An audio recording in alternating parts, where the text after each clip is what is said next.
Oggi è una giornata particolare per il nostro club, un club che nasce nel 1929, che ha seguito nel bene e nel male le vicissitudini delle nostre genti e della nostra terra nel corso del tempo, e siamo giunti al Covid.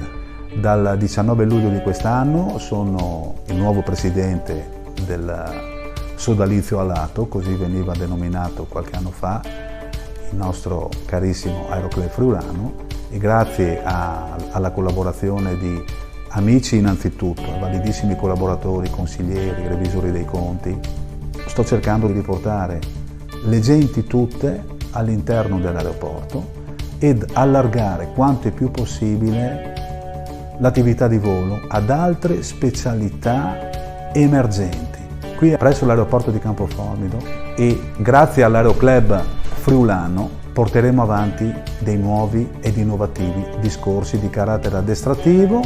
in modo tale che le persone addestrate in maniera moderna, in maniera semplice ed in maniera efficace possano restare nostri soci e trasmettere la passione per il volo. Siamo perfettamente organizzati sotto l'aspetto logistico. Abbiamo degli hangar che possono rimessare i velivoli che in utilizzo al sodalizio e i velivoli di quei soci che, bontà loro, hanno avuto la possibilità di acquistarne uno e quindi lo tengono protetto e hangarato presso la nostra sede. Per quanto riguarda l'attività didattica, il nostro intendimento è renderla semplice, dinamica, fluida. Ci sono vari gradi di addestramento. Organizziamo dei voli di ambientamento che possono essere seguiti da dei corsi propedeutici che possono poi confluire in un corso capace di permettere all'allievo pilota di ottenere una qualifica aeronautica in ambito naturalmente sportivo e diportistico. Per il Friulano un tempo c'erano 3 motivi di fondamentale orgoglio nel vivere in questa terra: l'aver fatto il servizio militare negli Alpini, la presenza della nostra pattuglia acrobatica nazionale e la presenza di una squadra, la nostra bella Udinese, che comunque sapeva esprimersi in tempi non sospetti a un buon livello, facendo fare bella figura un po' a tutti. Ora sono venute a mancare 2 cose: non c'è più un esercito di leva, lo dico con grande rispetto, ma la nostra cara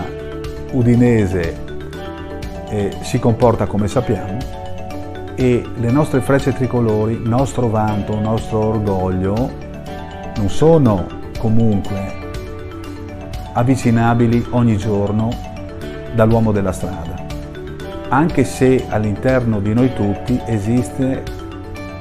fondamentalmente la passione per il volo. Quindi un club aeronautico funge da catalizzatore e può creare quei giusti cordoni ombelicali nei confronti anche della Forza Armata, così ben rappresentata dalla nostra PAN. Vogliamo tornare a essere punto di incontro per appassionati di ogni età, ma soprattutto per i giovani che debbono guardare nuovamente alla professione del pilota come qualcosa di affascinante.